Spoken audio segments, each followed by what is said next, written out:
BNP থেকে পদত্যাগের ঘোষণা দিয়ে এক নেতার আওয়ামী লীগে যোগ দেওয়ার ঘটনা নানা আলোচনার জন্ম দিয়েছে। এমনকি সামাজিক মাধ্যমে দেওয়া একটি লাইভে শেখ হাসিনার দেশে ফেরা ও দেশের রাজনৈতিক পরিস্থিতি নিয়ে তার বক্তব্যে কৌতূহল তৈরি হয়েছে।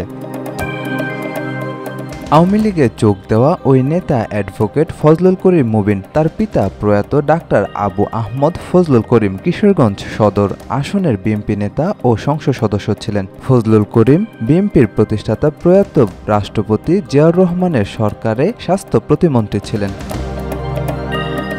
৫ অক্টোবর ফেসবুকে পোস্ট করে বিএনপি থেকে পদত্যাগের কথা জানান তিনি। সম্প্রতি নিজের ফেসবুক লাইভে এসে আওয়ামী লীগে যোগদানের কথা জানান ফজলুল করিম মুবিন। এ সময় তিনি মন্তব্য করেন, শেখ হাসিনা ফিরবেই। বর্তমান সরকার একটি অসাংবিধানিক সরকার। প্রধান উপদেষ্টার শপথও অবৈধ।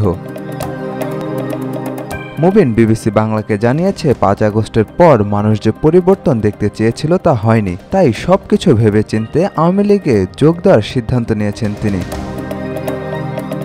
তিনি বলেন, সম্পদলোভী ক্ষমতালোভী পদলোভীরা পেছনের দরজা দিয়ে ক্ষমতায় যাওয়ার যে চেষ্টা করছে, তাহলে শেখ হাসিনার ভুলটা কোথায়? উনি দেশ চালাবেন না, আমরা দেশ চালাবো। যদি এরকম ব্যক্তির পতন করতেই শেখ হাসিনার পতন করানো হয়ে থাকে, তাহলে তো এদের থেকে শেখ হাসিনাই ভালো ছিল।